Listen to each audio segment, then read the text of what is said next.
guys wearing red, weird hats, and Jeebus. That's right, it's time for the top 10 unspeakable things that happened during the Spanish Inquisition. Number 10. Nobody expects the Spanish Inquisition! Picture this, you're chilling out in your town, somewhere in Spain. Then bam!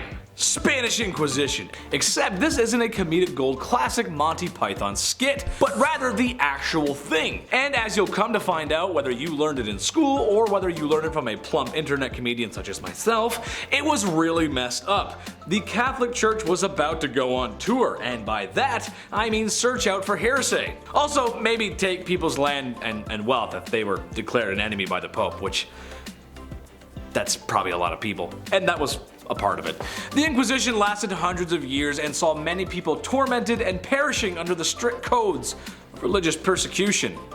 Not such a fun time. Number 9. Conversions. When faced against religious persecution and the penalty for not following or believing in the same religion as the one that's being enforced could lead you into some hot water, and literally this is a time in history when folks got boiled, or even if you do follow that religion but not in the way the Pope wants you to do it, could also land you in some trouble. So how do you avoid all these messengers from the Pope who honestly just want to see you hurt? Convert. Simple. Makes sense, right? Just do as the Romans do when in Rome. Except this is my city and they came here to force me into their ways. Oh well, at least they can't hurt me if I convert, right? Well, sadly no. Folks who converted were untrusted by the Inquisitors as they felt people were only doing it to save their hides, and not truly embracing the Lord's light.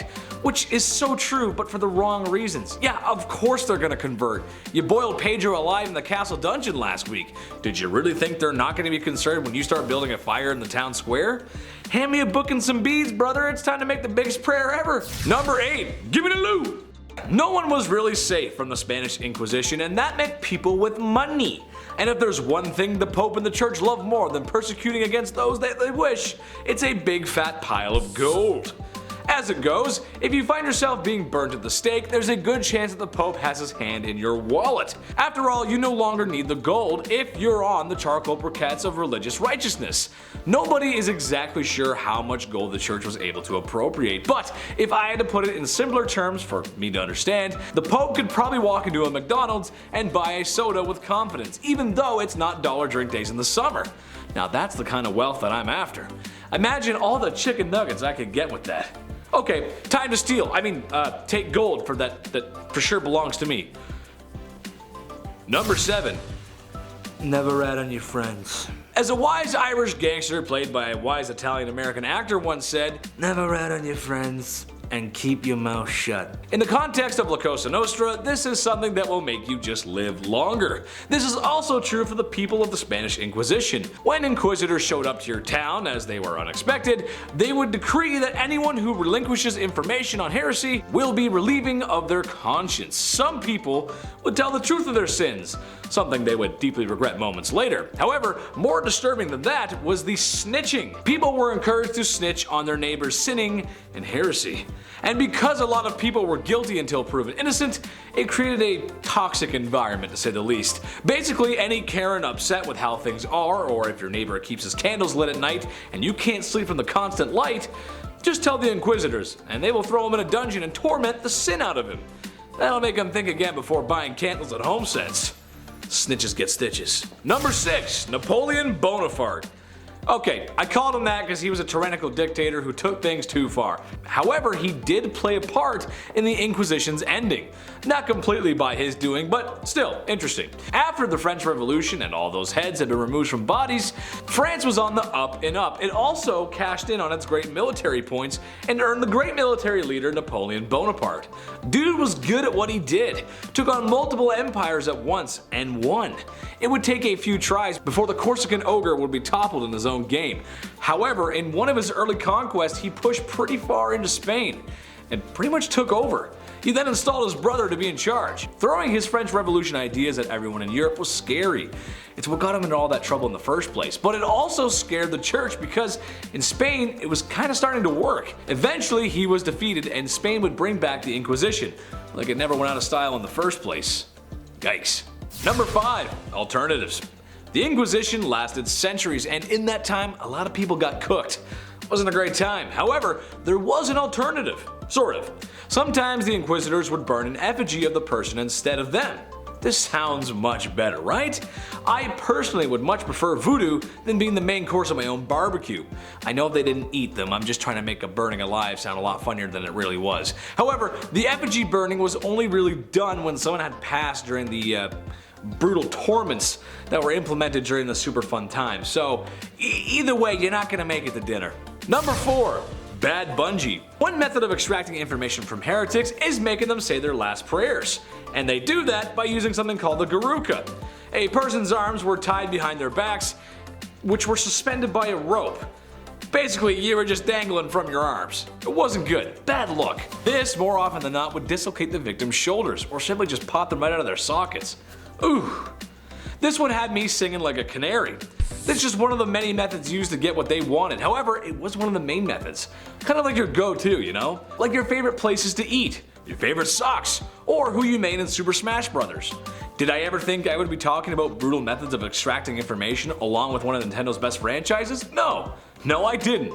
But here I am standing before you as a little Mac main. Yeah, I know. Number 3. The worst of the worst. Diego Rodriguez Lucero was one of the worst of the worst. A prime example of the kind of evils that the Inquisition permitted. The story goes that there was a young woman the Inquisitor fancied, who was already married. Trouble is, well, she was married, but also her parents did not approve of his interests. So, folks at home, I'm going to ask you, what do you think he did? Do you think A, he respected the bounds and the sanctity of a holy matrimony? B, tried his best to swoon and court the young bride? Or C, went home and cried because he couldn't get his way? Go ahead and let us know in the comments what you think. Time's up. If you guess secret answer D, burn her entire family alive and her husband at the stake so she had no choice but to go with him, then you win! Yes! I don't know what you win, but you won. He took her as a mistress and even had a child with her. Oh, now that's romantic. I spoke to the chief, who was also a holy man, and you know what he said? That's not it. Number 2, saw it coming. So despite a very charming and classic Monty Python skit, people sort of kind of expected the Spanish Inquisition. They would usually announce ahead of time when they were going to show up, which now that I think about it is kind of ineffective. They would hold mass and interview people, let's say, aggressive interviews. So folks had some time to think about what they were going to say. Now if that was me, I would de-ass the area. However, there may have still been some who did not see it coming, like even some members of the Inquisition who came under scrutiny. Bartolomeo de Carranza was imprisoned for 17 years, and he was the Archbishop of Toledo, which in case you didn't know was a super important role for the time. Yeah, no one's safe. Number 1. Persecution. Hey, that's what it was all about at the end of the day, wasn't it? While the wealthiest members of the church were gobbling up gold and riches like hungry hippos coming off of a diet, there were some who just truly believed their light was the only way. Many Jewish and Muslim peoples were persecuted for their beliefs and were aggressively interviewed, with some of the worst methods of the time. Sadly, there weren't many places these people could go to escape, as the Inquisition was reaching even some of the Spanish colonies like in Mexico. And although it didn't spread all the way through Europe, a lot of other places these people just couldn't go as they weren't really friendly toward these groups. Hey, I can't fix the past, but I just love everybody. I just want you guys to know that, and I'm here to make everyone laugh. That's gonna wrap it up for me today, guys. Make sure to like, comment, and subscribe here at Bumblebee, and if you too want to expect the Spanish Inquisition, then check out my socials linked down below. I'm funny sometimes. I've been your host, Big Ched, and stay sweet, my little honeybees. Hand me the beach, fella. I gotta say it, bro. Dear Jeebus, don't burn down Mary Sue. I wanna go on a date with her later. No one expects the Spanish Inquisition!